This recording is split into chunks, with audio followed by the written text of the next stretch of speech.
de Financiera, bienvenidos a esta edición del programa. Estamos muy contentos porque el día de hoy vamos a hablar de perspectiva económica y de estrategia de inversiones.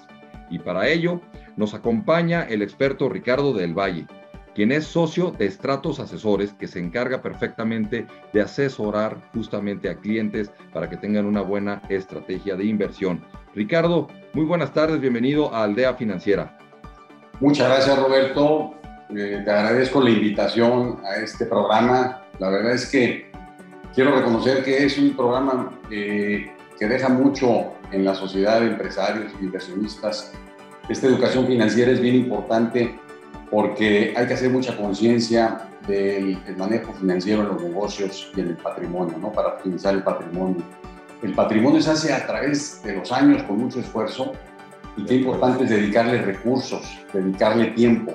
Fíjate que muchas veces el patrimonio de los inversionistas es mayor al negocio que le dio origen al mismo.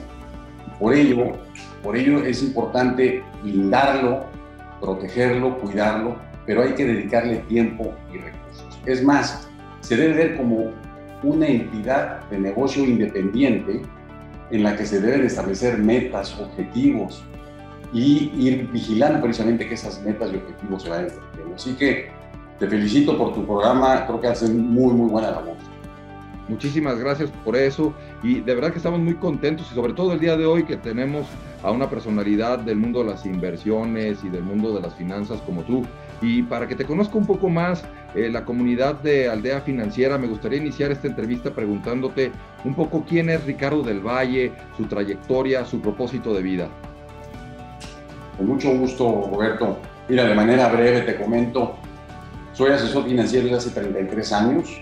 Estuve como 10 años en casas de bolsa. Después me independicé. Llevo 23 años como independiente. Tengo el privilegio de formar parte de una sociedad que es Stratos Asesores con otros 3 socios. Manejamos patrimonios en los mercados nacionales e internacionales. Nuestro enfoque de negocio es precisamente gestionar los recursos de nuestros clientes en esos mercados públicos y algo también lo hacemos en los mercados de capital privado, pero es poco en proporción al manejo de los mercados financieros porque ya los mismos inversionistas tienen sus recursos invertidos en su propio negocio. Entonces, una manera de blindar su patrimonio es precisamente a través de los mercados financieros y es lo que hacemos. La verdad es que a mí me llena de satisfacción poder brindar esa asesoría a los clientes. Fíjate que los clientes te empiezan a ver como el médico de cabecera. Claro. Buscan para ver qué hacer y en épocas de crisis con mayor énfasis. Es muy importante el situar al empresario que está dedicado a su negocio y poco tiempo le puede dedicar a lo financiero, pues nosotros que estamos en el tema financiero les brindamos esa asesoría y la verdad que nos llena de mucha satisfacción. Soy padre de familia, tengo 6 hijos. ¿Perdón? Soy padre de familia y tengo 6 hijos y también fíjate que me ha gustado participar en temas de labores sociales, ¿verdad? Esto de lo financiero pues va también un poco de la mano. Algunos inversionistas enfocan algunos recursos al tema precisamente social, hacia fundaciones, porque quieren regresar a la sociedad parte de lo que han hecho a través de las fundaciones, en el sector de educación, en la gente de menos recursos, de escasos recursos, la gente que está menos privilegiada, y es la manera que ellos han podido contribuir a la sociedad. Y yo me he podido interiorizar en ese tema. Pertenezco a una asociación de orientación familiar, es una fundación que tiene ya 13 años en Monterrey. Estuve 12 años en otra institución, en el Consejo, apoyando la educación a un sector de la población de bajos recursos. Así que también me gusta esa parte. Muchas felicidades porque una trayectoria donde has combinado no solo lo profesional, sino también lo familiar y también la responsabilidad social, que es un elemento que siempre hay muchas necesidades en ese ámbito y qué bueno que parte de tu tiempo, parte de tu talento lo destinas a eso. De verdad, muchas felicidades. Y además tengo que decir que me ha tocado tener la oportunidad de estar presente en más de algunas de las asesorías que has dado con grupos donde yo participo también como consejero. Y bueno, es un trabajo muy profesional el que haces. Y al respecto, justamente en ese ámbito, pues me gustaría continuar preguntándote cómo lo ven, cómo ves la economía, la expectativa del crecimiento mundial para este cierre de este año, que ya no falta tanto, y para el 2022, ¿qué están viendo ustedes en este ámbito? Muy interesante lo que estamos viviendo ahora. Fíjate que hay varios temas que hay que tocar, ¿no? Respecto al crecimiento económico, la inflación, el desempleo, la política monetaria de la Fed, la propia bolsa de valores internacional, nacional, los múltiplos. Partiendo del crecimiento económico, estamos viendo precisamente un crecimiento muy importante que se viene después de la pandemia que vivimos el año pasado. El año pasado tuvimos un segundo trimestre muy desastroso en términos de crecimiento económico. Hubo caídas del 18-20% en el Producto Interno Bruto. Y a partir del tercer y cuarto trimestre del año pasado empezamos a ver crecimientos muy fuertes por la reacción que hubo por parte de la Fed y del Tesoro de Estados Unidos, donde anunciaron estímulos monetarios y estímulos fiscales que ayudaron a contrarrestar precisamente esa caída en la economía, ese desempleo tan brutal que vimos. Fíjate nada más este dato. En ese trimestre se perdieron 22 millones de empleos en los Estados Unidos. Tremendo. Fueron los empleos que se crearon durante 10 años, desde el 2009-2010, y solo en un trimestre se perdieron esos 10 millones de empleos. Entonces, esos 22 millones de empleos. Después viene la recuperación hacia el tercer o cuarto trimestre, y lo que va de este año 2021, recuperando pues más de 12-13 millones de empleos, después de haber estado con una tasa de desempleo del 14.7, estamos en una tasa de aproximadamente el 4.8%. Sigue siendo una tasa por arriba de la tasa previa a la pandemia. Llegamos en la pandemia, previa a la pandemia, llegamos a estar al 3.5. Estábamos prácticamente en empleo completo, ¿verdad? Lo llamamos el Full Employment en Estados Unidos. Así es. Y esto me lleva a decirte que el crecimiento económico que se está dando ha sido un crecimiento muy favorable. El Fondo Monetario Internacional publicó las cifras en el 2020, después de haber visto caídas en todos los países, en todas las regiones, a excepción de China. China fue el único país que tuvo crecimiento positivo. Este año, pues estamos teniendo un crecimiento muy interesante, un crecimiento global de 5.9%, es el estimado en el que va a terminar el año. Sin embargo, el Fondo Monetario Internacional ha venido revisando un poquito a la baja ese crecimiento. O sea, si anteriormente se pensaba que íbamos a crecer arriba del 6%, sí, estamos viendo esa cifra por debajo del 6%. ¿Por qué? Porque ha habido una disrupción en todo el tema de la producción y de las cadenas de suministro, ¿no? O sea, tuvimos problemas en la producción, en el transporte marítimo, en los puertos, en los contenedores, en el transporte terrestre, en la recepción de embarques, en la propia mano de obra. Entonces, ha habido una escasez y unos cuellos de botella en todo ese proceso de la cadena de suministro que ha provocado que entonces el crecimiento económico no se vaya a dar como se pensaba a principios de año. Sin embargo, vemos un crecimiento económico fuerte. Y esto me lleva a comentarte que precisamente esa disrupción en la cadena de suministro está generando una falta de productos y bienes, por lo que está provocando una inflación importante. En los Estados Unidos la inflación que se acaba de reportar es de 5.4%. Alta. Es una inflación muy alta, y precisamente los temas de discusión en los mercados financieros y en los diferentes agentes económicos es: oye, ¿va a ser una inflación transitoria de corto plazo o transitoria de mediano y largo plazo? Y en eso estamos ahorita inmersos, en esa discusión. Creemos que precisamente esa regularización en la cadena de suministro va a tardar varios meses, y entonces vamos a seguir viendo presiones inflacionarias, pero va a llegar un momento en que eso va a disminuir. Para darte un ejemplo, hemos visto un incremento enorme en los metales preciosos, en los granos.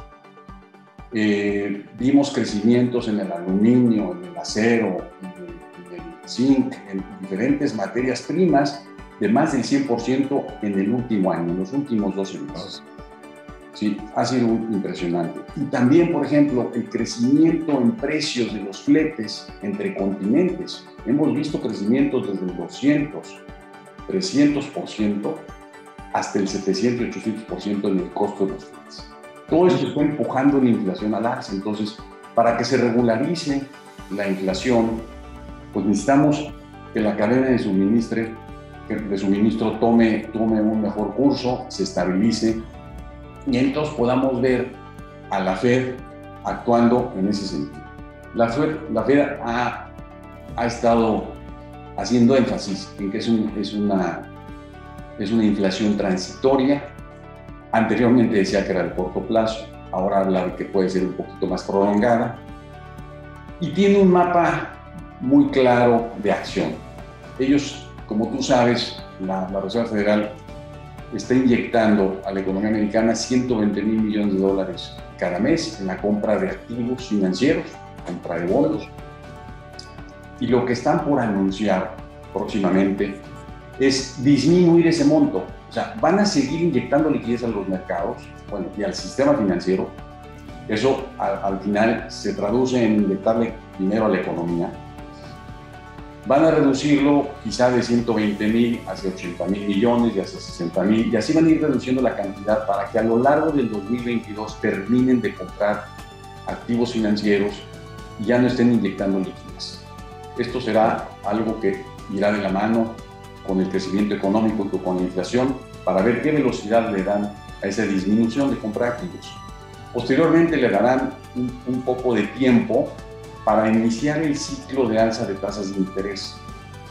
Como tú sabes, el alza de tasas de interés puede frenarte una economía dependiendo de la velocidad con la que hagas.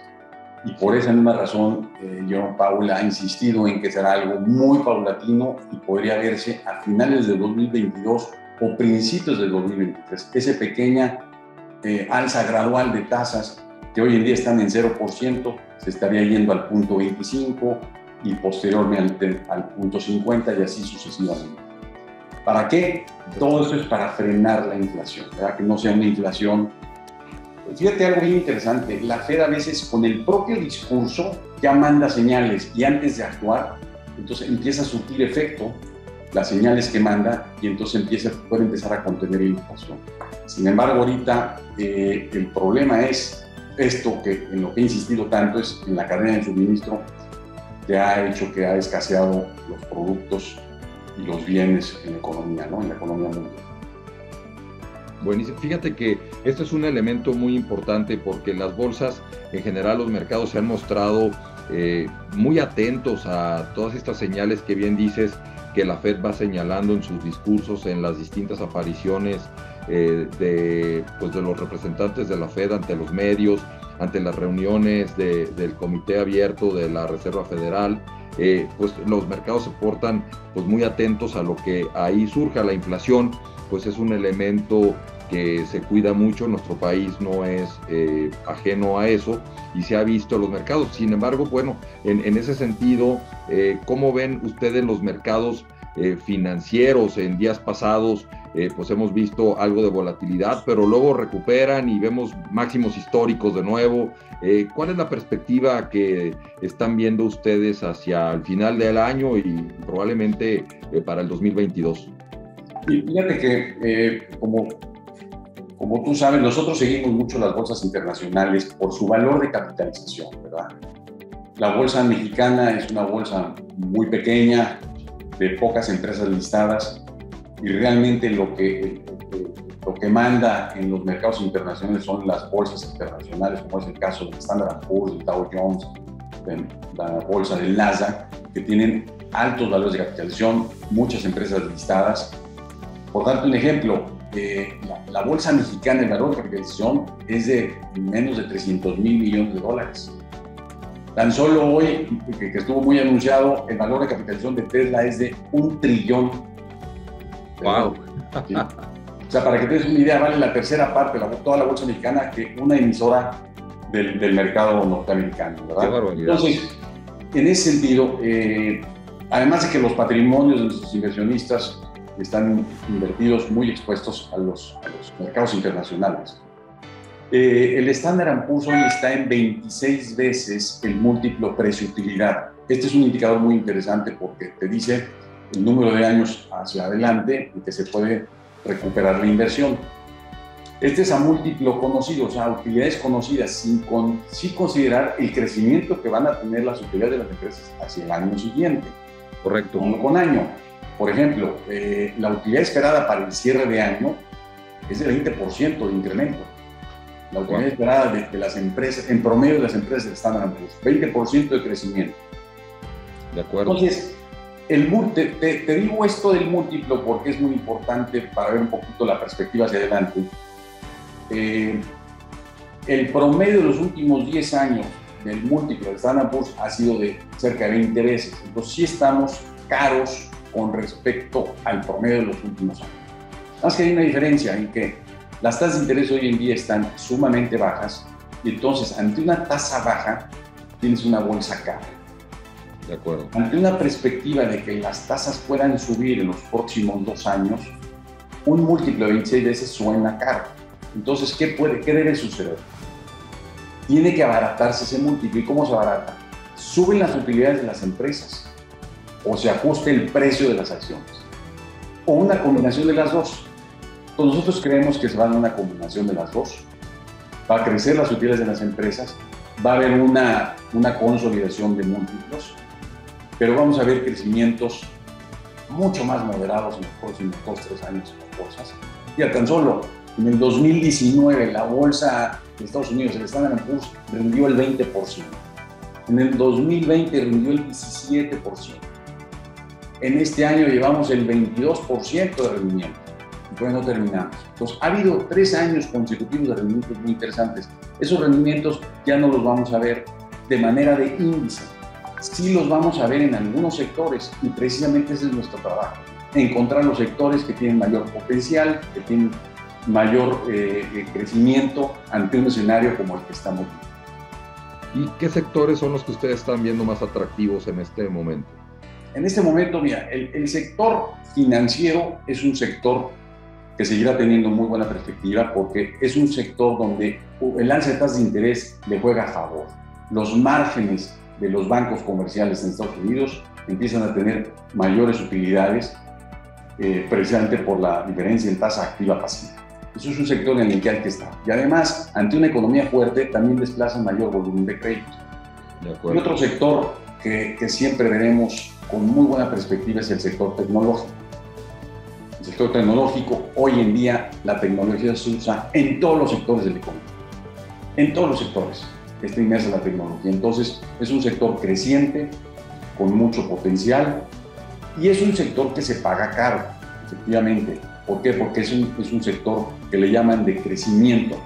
Así es. Y es porque tiene utilidades crecientes muy altas.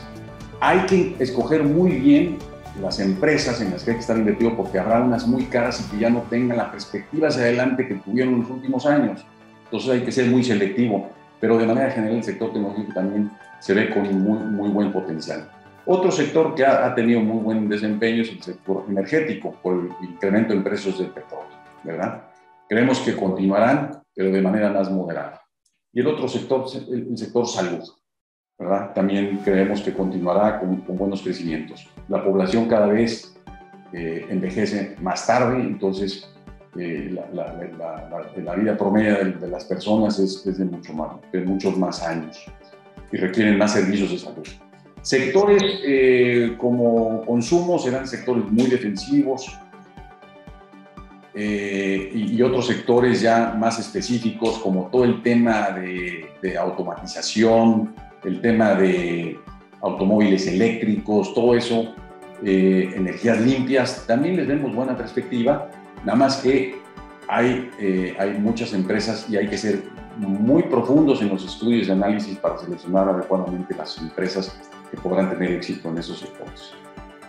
Mucha gente le tiene miedo a la inversión en bolsa porque recuerda algunos escenarios tal vez de 1987, donde hubo episodios de bajas importantes y gente perdió su patrimonio.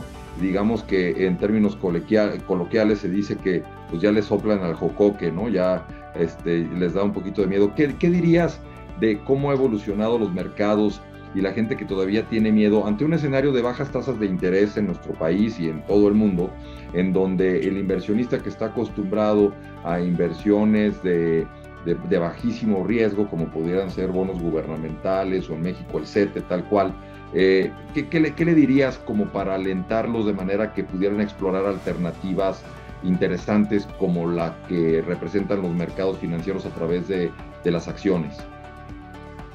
Algo muy importante es estudiar muy bien el perfil del cliente. Es la base de partida para tener éxito en el futuro. Un buen análisis de su perfil, la tolerancia al riesgo, sus objetivos de inversión, objetivo de rendimiento, nivel de liquidez, es indispensable para saber en qué tipo de activos deben de estar invertidos. Pero ya los clientes que tienen perfil, que en su mayoría tienen un diferente porcentaje o menor porcentaje para invertir en acciones, les hago ver que la inversión en acciones te vuelves socio de la empresa, nada más que en una porción minoritaria.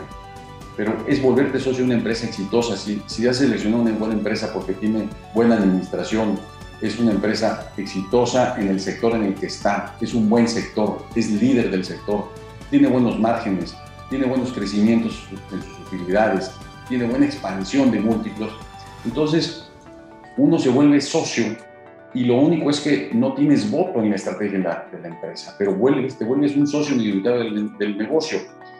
Lo más importante ante la inversión en bolsa es que tienes que ir de mediano y largo plazo y no pensar que ante una baja, si es una buena empresa o si tu portafolio tiene 20 o 25 emisoras, que es el número de emisoras que nosotros siempre tenemos que traer en los portafolios porque somos muy conservadores en evitar concentración de riesgos, tenemos que estar bien diversificados de muchas emisoras, pero concentrados por sectores que sean los que tienen mayor potencial. Ante una baja, si tienes buenas empresas, las empresas a veces bajan, buenas y malas, ante las crisis de los mercados, pero las que van a resurgir son las buenas empresas y hay que permanecer invertido. O es ahí cuando se aprovecha a seleccionar las mejores emisoras, rebalanceos que le llamamos nosotros, para que en esas caídas tengas la posibilidad de salir adelante y seguir superando otras alternativas de inversión. Pero la inversión en bolsa en los últimos años siempre ha sido, o sea, si tú haces una estadística de los últimos 50, 30, 20, 10, etcétera, número de años, siempre ha sido la mejor alternativa de inversión para un portafolio patrimonial. Fíjate que lo dices muy bien, es una extraordinaria alternativa. Recientemente se escuchó de problemas en la regulación china y este fondo inmobiliario muy grande, Evergrande, que está afectando a los mercados. ¿Qué están viendo ustedes alrededor de eso? Sí puso los mercados a temblar cuando se conoció el fin de semana previo a la apertura de los mercados, la situación de Evergrande. Evergrande es el desarrollador más importante de China y si no es que del mundo. Tiene pasivos por $300 billones, que viene siendo el 2% del PIB de China. ¡Wow! 2% del PIB de China. Y fíjate una cosa, los desarrolladores de China tienen un valor aproximadamente del 10% del PIB. O sea, me refiero al mercado del real estate es del 10% del PIB en China y en Estados Unidos es del 4%. Por eso la preocupación de que si empezara un desarrollador inmobiliario a tener problemas, pudiera esto ser un contagio y efecto dominó con otros. En este contexto, lo que se han dado en las últimas semanas, han ellos reestructurado la empresa, están en proceso de venta de algunos activos. Ya ellos en estos últimos días pagaron unos cupones que habían dejado de pagar, estaban en el límite de los 30 días para que no se considera default, y el día 29 liquidaron algunos intereses precisamente de cupones que estaban por considerarse default y se están regularizando. Lo que comentas, hay muchos retos en el camino. ¿Algún mensaje de conclusión que quisieras señalar, Ricardo, antes de terminar con la entrevista? Pues mira, bueno, vamos a seguir viendo un crecimiento económico. Hay que considerar que va a haber mucho que reinventariar en todo este proceso después de lo que se vivió el año pasado. También mucha inversión de CAPEX se dejó de hacer. En muchas empresas viene mucha inversión de CAPEX. Entonces creemos que el crecimiento económico seguirá fuerte y esperemos que la regularización en las cadenas de suministro se den pronto para que no vayamos a tener una inflación prolongada, que ese es un factor que nos trae con preocupación, ¿verdad? Ricardo, de verdad, un análisis muy puntual, un análisis donde nos damos cuenta de las oportunidades que están mostrando los mercados, también que nos demuestran la necesidad de contar gente experta para que nos asesore en los movimientos que hacemos en nuestros portafolios de inversión. De verdad, aquí en el programa vamos a dejar dónde contactarte. Sin embargo, me gustaría preguntarte en qué página web o en dónde se puede acercar a alguien con ustedes para poder ver si tienen la posibilidad de darles alguna asesoría. Sí, en nuestra página es www.estratosasesores.com. Perfecto, pues seguramente por ahí los estaremos buscando. Y de nueva cuenta, muchas gracias por esta puntual entrevista. Esperemos tenerte pronto para que nos sigas platicando la perspectiva de los mercados y te agradecemos mucho haber estado con nosotros aquí en Aldea Financiera. Con mucho gusto, Roberto. Muchas gracias por la invitación. Al contrario, y bueno, les agradecemos a todos ustedes el haber permanecido con nosotros. Les invitamos a que nos sigan en redes sociales y además vean los demás episodios de Aldea Financiera, dejándonos sus comentarios y algún tema que quisieran que tratemos para todos ustedes. Les agradezco mucho y me despido como siempre deseándoles que tengan un día con tendencia positiva. Hasta la próxima.